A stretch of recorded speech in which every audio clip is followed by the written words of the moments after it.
Welcome to Surajit Manna creations YouTube চ্যানেলে সবাইকে স্বাগতম। আশা করি তোমরা সকলে ভালো এবং সুস্থ আছো। আমি তোমাদের জন্য এই ভিডিওতে যারা 2024 সালে ক্লাস 5 তথা পঞ্চম শ্রেণীতে পড়ছো তাদের জন্য আমি প্রথম পর্যায়ক্রমিক মূল্যায়ন তথা ফার্স্ট সামেটিভ ইভ্যালুয়েশন 2024-এর জন্য 3 সেট প্রশ্নপত্রের প্রশ্নসহ উত্তর আলোচনা করছি। প্রথম পর্যায়ক্রমিক মূল্যায়নে তোমাদের মোট 10 মার্কের পরীক্ষা হবে, অর্থাৎ প্রতিটি সাবজেক্ট 10 মার্কের পরীক্ষা হবে। সেই 10 মার্কের মধ্যে আমি আজকে তোমাদের এই ভিডিওতে আমাদের পরিবেশ ওই বিষয় থেকে মোট 3টি সেটের প্রশ্নপত্রের সেট উত্তর সহ আলোচনা করছি।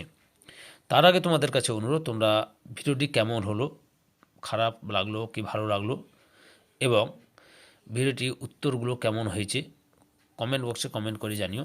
একটা লাইক দাও ভিডিওতে, আর শেয়ার করে প্রশ্নের উত্তরগুলো তোমাদের একই ক্লাসে বন্ধু বান্ধবীদের মধ্যে জানাতে সাহায্য করো। আমি প্রথম সেটটি আলোচনা করছি। লক্ষ্য করো, তোমাদের প্রথম পর্যায়ক্রমিক মূল্যায়ন বা ফার্স্ট সাবমিটিভ ইভ্যালুয়েশনে আমাদের পরিবেশ থেকে 10 নম্বরের প্রশ্ন হবে, 10 মার্কসের প্রশ্ন হবে। বুঝতে পেরেছ? প্রথম সেটটি আলোচনা করছি। একের দাগে সঠিক উত্তরটি নির্বাচন করো, যে কোনো 3টি। এখানে তোমাদের প্রতিটি প্রশ্ন হচ্ছে 1 মার্কের করে।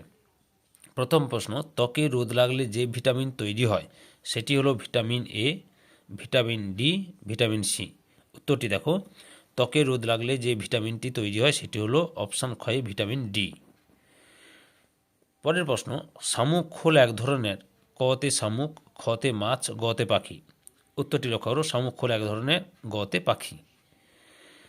তারপরে হচ্ছে 1.3-এর দাগে যে মাটির জলধারণ ক্ষমতা সবচেয়ে কম সেটি হলো এঁটেল, বেলে, দোআঁশ। উত্তর, যে মাটির জলধারণ ক্ষমতা সবচেয়ে কম সেটি হলো অপশান ক্ষয় বেলে মাটি। 1.4-এর দাগে মানুষের শরীরে কান থেকে কনুই পর্যন্ত যে হাড়টি রয়েছে তার নাম হলো ফিমার, কশেরুকা, হিউমেরাস। উত্তর, মানুষের শরীরে কান থেকে কনুই পর্যন্ত যে হাড়টি রয়েছে তার নাম হলো হিউমেরাস। শূন্যস্থান পূরণ করো। এবার 2 থেকে শূন্যস্থান পূরণ করো, যে কোনো 3টি। এখানেও প্রতিটি প্রশ্নের মান 1 করে। প্রথম প্রশ্ন, জন্মের পরে একজন শিশুর শরীরে হাড় থাকে ড্যাশটি। উত্তর, জন্মের পরে একজন শিশুর শরীরে হাড় থাকে 300টি। 2.2 থেকে ডাক্তারবাবুরা একটা নলের মতো যন্ত্র দিয়ে রোগীর বুক পিঠ পরীক্ষা করেন, ওই যন্ত্রটা হলো ড্যাশ। উত্তর, ডাক্তারবাবুরা একটা নলের মতো যন্ত্র দিয়ে রোগীর বুক পিঠ পরীক্ষা করেন, ওই যন্ত্রটা হলো স্টেথোস্কোপ। 2.3 দাগে পাখির গায়ে ড্যাশ থাকে। উত্তর, পাখির গায়ে পালক থাকে। 2.4 দাগে চামড়া ড্যাশ নামের একটি রাসায়নিক রঞ্জক পদার্থ থাকে। উত্তর, চামড়ায় মেলানিন নামের একটি রাসায়নিক রঞ্জক পদার্থ থাকে। তারপরে 3 দাগে একটি বাক্যে উত্তর দাও, যে কোনো 2টি। এখানে প্রতিটি প্রশ্নের মান 1 করে। প্রথম প্রশ্ন, স্টেথোস্কোপ যন্ত্রটি আবিষ্কারকে। উত্তর, স্টেথোস্কোপ যন্ত্রটি আবিষ্কারক রেনে লিন্যাক। 3.2 থেকে মেরুদণ্ডী প্রাণী কাদের বলে। উত্তর, যে সমস্ত প্রাণীর মেরুদণ্ড থাকে তাদের মেরুদণ্ডী প্রাণী বলে। 3.3 থেকে একটি রাসায়নিক পদার্থের নাম লেখো যা জলশোধনে সাহায্য করে। উত্তর, একটি রাসায়নিক পদার্থের নাম হলো পটাশিয়াম পারম্যাঙ্গানেট, যা জলশোধনে সাহায্য করে। এরপরে 4 দাগে 2টি বা 3টি বাক্যে উত্তর দাও, যে কোনো একটি। অর্থাৎ এখানে প্রতিটি প্রশ্নের মান, একটি প্রশ্ন করতে হবে 2 মার্কের। যেমন পেশির কাজ কি। উত্তর, পেশির হাড়ের সঙ্গে যুক্ত থেকে হাড়কে কাজ করতে সাহায্য করে। লিখতে গেলে পেশির সাহায্য লাগে। দেখার জন্য, পড়ার জন্য চোখের পেশি কাজ করে।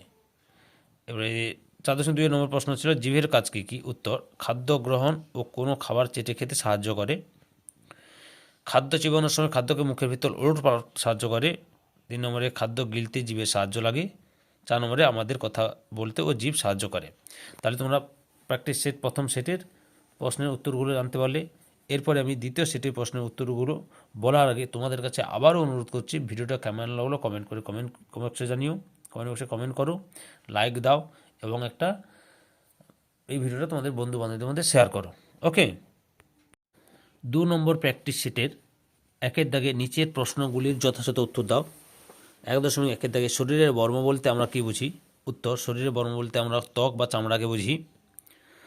1.2 নম্বর প্রশ্ন, ত্বকের নিচে কী কী থাকে। উত্তর, ত্বকের নিচে শিরা, ধমনী, মাংসপেশি থাকে। 1.3-এর দাগে প্রশ্ন, চুলের রং কালো হয় কেন। উত্তর, মেলানিনের কারণে চুলের রং কালো হয়। 1.4 নম্বর প্রশ্ন, কোন প্রাণীর লোম কাঁটায় পরিণত হয়। উত্তর, সজারুর লোম কাঁটায় পরিণত হয়। 1.5-এর দাগে কোন কোন খাবার খেলে পেশির জোর বাড়ে। উত্তর, দুধ, মাছ, মাংস, এটা ডিম হবে, একটু ভুল হয়ে গেছে।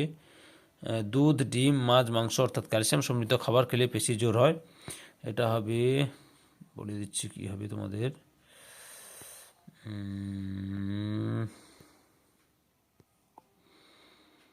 বলে দিচ্ছি, ঠিক করে লিখে দিচ্ছি।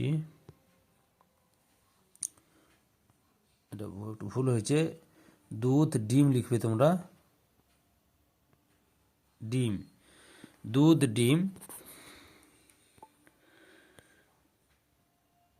মাছ, মাংস অর্থাৎ ক্যালসিয়াম সমৃদ্ধ খাবার খেলে পেশির জোর বাড়ে।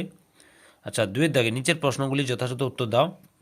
এখানে প্রতিটি প্রশ্নের মান কিন্তু হাফ করে, বুঝতে পেরেছ? প্রথম প্রশ্ন, কান থেকে কনুই পর্যন্ত হাড়ের নাম ড্যাশ। উত্তর, কান থেকে কনুই পর্যন্ত হাড়ের নাম হিউমেরাস। 2.2 দাগে হৃৎপিণ্ডের শব্দ শোনা যায় ড্যাশ যন্ত্রের সাহায্যে। উত্তর, হৃৎপিণ্ডের শব্দ শোনা যায় স্টেথোস্কোপ যন্ত্রের সাহায্যে। দেখো, তোমরা কিন্তু এই প্রশ্নগুলো আমি তোমাদের যে মানব দেহ রয়েছে সেই প্রথম অধ্যায় মানব দেহ থেকে যত 1 নম্বরের প্রশ্নগুলো ছিল সেই 1 নম্বরের প্রশ্নের মধ্যে এগুলো রয়েছে, তোমরা লক্ষ্য করবে। কিন্তু তোমরা ওই ভিডিওটি লিঙ্ক এখানে থাকবে, সেখানে ক্লিক করে দেখে নিতে পারো। ওকে। 3.2 ডট চিকিৎসা করা হয় ড্যাশ রোগ হলে। উত্তর, ডট চিকিৎসা করা হয় যক্ষা রোগ হলে। ড্যাশ মাটি চাষের জন্য সবচেয়ে ভালো। দোআঁশ মাটি চাষের জন্য সবচেয়ে ভালো। 2.5 থেকে পাহাড়ে ড্যাশ চাষ হয়। উত্তর, পাহাড়ে চা চাষ হয়।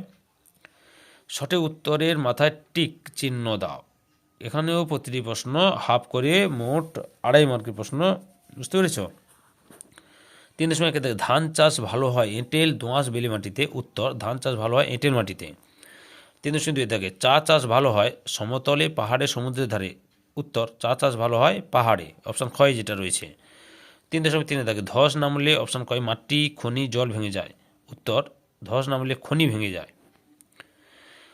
3.4 দাগে মানুষের দেহে 206, 103, 800টি হাড় আছে। উত্তর, মানুষের দেহে 206টি হাড় আছে। 3.5 দাগে স্টেথোস্কোপ আবিষ্কার করেন জগদীশচন্দ্র বসু, মেঘনাথ শাহ, রেনে লিন্যাক। উত্তর, স্টেথোস্কোপ আবিষ্কার করেন, অপশান কয় রেনে লিন্যাক। এই তোমরা তাহলে কি হলো, তোমরা 2 নম্বর প্র্যাকটিস শিটের প্রশ্নের উত্তরগুলো জানতে পারলে। ওকে, হ্যাঁ, 2 নম্বর প্রশ্নের উত্তরগুলো জানতে পারলে প্র্যাকটিস সেটের। এরপর আমি 3 নম্বর প্র্যাকটিস সেটের প্রশ্নেরগুলো উত্তর জানানোর আগে আমি তোমাদের কাছে আবারও অনুরোধ করব, তোমরা ভিডিওটি কেমন লাগলো কমেন্ট করো, ভিডিওটি একটা লাইক দাও এবং ভিডিওটি তোমার একই ক্লাসে বন্ধু বান্ধবীদের মধ্যে শেয়ার করো। ওকে। প্র্যাকটিস সেট 3 নম্বর প্র্যাকটিস সেটের প্রশ্নের উত্তরগুলো লক্ষ্য করো। প্রথম প্রশ্ন, সঠিক উত্তরটি নির্বাচন করে একের দাগে টিক চিহ্ন দাও। 1.1 দাগে নদীর বাঁকে খানিকটা জায়গা নদী থেকে আলাদা হয়ে বদ্ধ জলাশয় তৈরি হলে তাকে ঝোড়া, বাঁওড়, বিল নামে পরিচিত। আমি এখানে টিক চিহ্ন দিইনি, কিন্তু উত্তরগুলো লিখে দিয়েছি। ওকে, উত্তরটি হলো অপশান ক্ষয় বাঁওড় নামে পরিচিত হয়। 1.2 দাগে যে মাটিতে বালি ও কাদা প্রায় সমান থাকে তাকে বলে দোআঁশ, এঁটেল, পলিমাটি। উত্তরটি হলো অপশান ক্ষয় দোআঁশ মাটি। 2 দাগে একটি বাক্যে উত্তর দাও। 2.1 দাগে ত্বকে রোদ লাগালে কোন ভিটামিন তৈরি হয়। উত্তর, ত্বকে রোদ লাগালে ভিটামিন ডি তৈরি হয়। 2.2 দাগে একটি শিকারি মাছের নাম লিখো। উত্তর, একটি শিকারি মাছের নাম হলো শোল। 3 দাগে সঠিক পরিচয় খুঁজে লেখো। আমি একটি নদী, কলকাতা নোংরা জল আমার মাধ্যমে বঙ্গোপসাগরে পাঠানো হতো। আমি এখন একটি বিস্তীর্ণবদ্ধ জলাতে পরিণত হয়েছি। আমি কে? উত্তর, বিদ্যাধরী নদী। শূন্যস্থান পূরণ করো। ড্যাশ লোম কাঁটার মতো। উত্তর, সজারুর লোম কাঁটার মতো। 5 দাগে সংক্ষেপে উত্তর দাও। প্রতিটি প্রশ্নের মান 2। কোন রোগের চিকিৎসার জন্য ডট চিকিৎসার প্রয়োজন হয়? ওই রোগের জীবাণু কোন প্রাণীর শরীর থেকে এসেছে? উত্তর, যক্ষা রোগের চিকিৎসার জন্য ডট চিকিৎসার প্রয়োজন, আর যক্ষা রোগের জীবাণু মানুষের শরীর থেকে এসেছে। অথবা, কান থেকে কনুই পর্যন্ত বিস্তৃত হাড়ের নাম কি? বুক পরীক্ষার জন্য ডাক্তারবাবুরা কোন যন্ত্র ব্যবহার করেন? উত্তর, কান থেকে কনুই পর্যন্ত বিস্তৃত হাড়ের নাম হলো হিউমেরাস। বুক পরীক্ষার জন্য ডাক্তারবাবুরা স্টেথোস্কোপ যন্ত্র ব্যবহার করেন। 5.2 থেকে ভাম বেড়ালের অপর নাম কি? জল শোধনের জন্য কোন রাসায়নিক পদার্থ ব্যবহৃত হয়? উত্তর, ভাম বেড়ালের অপর নাম গন্ধগোকুল। জল শোধনের জন্য পটাশিয়াম পারম্যাঙ্গানেট রাসায়নিক পদার্থ ব্যবহৃত হয়। অথবা, কোন জন্তুকে ভারতীয় বায়ুসন বলা হয়? পুরুলিয়া জেলার বিখ্যাত জলাভূমির নাম কি? উত্তর, গৌড়কে ভারতীয় বায়ুসন বলা হয়। পুরুলিয়া জেলার বিখ্যাত জলাভূমির নাম হলো সাহেব বাঁধ। তাহলে 2024 সালে যারা ক্লাস 5-এ পড়ছো তথা 5ম শ্রেণীতে পড়ছো, তোমাদের জন্য আমি প্রথম পর্যায়ক্রমিক মূল্যায়ন তথা ফার্স্ট সামেটিভ ইভ্যালুয়েশন বা ফার্স্ট ইউনিট টেস্টের জন্য তোমাদেরকে আমি পরিবেশ থেকে, আমাদের পরিবেশ এই বই থেকে আমি তোমাদের জন্য 3 সেট প্রশ্নের উত্তরগুলো আলোচনা করে দিলাম। অবশ্য সাজেশান ভিত্তিক রয়েছে, তোমরা অবশ্যই ভিডিওটি পুরোটা দেখবে। আর যদি ভিডিওটি ভালো লাগলে বা না ভালো লাগলেও অবশ্যই কমেন্ট করে জানাবে। ভিডিওটিতে একটা লাইক দাও এবং এই ভিডিওটি তোমাদের একই ক্লাসে বন্ধু বান্ধবীদের মধ্যে শেয়ার করে প্রশ্নের উত্তরগুলো জানাতে সাহায্য করো। আর যারা অলরেডি সুরিত মানা ক্রিয়েশনস এই চ্যানেলটিকে সাবস্ক্রাইব করোনি, অবশ্যই সাবস্ক্রাইব করে এই চ্যানেলের পাশে থাকো। আর যারা অলরেডি আমার চ্যানেলটিকে সাবস্ক্রাইব করেছো এবং এই ভিডিওটি দেখলে তাদের সবাইকে অসংখ্য ধন্যবাদ। ওকে।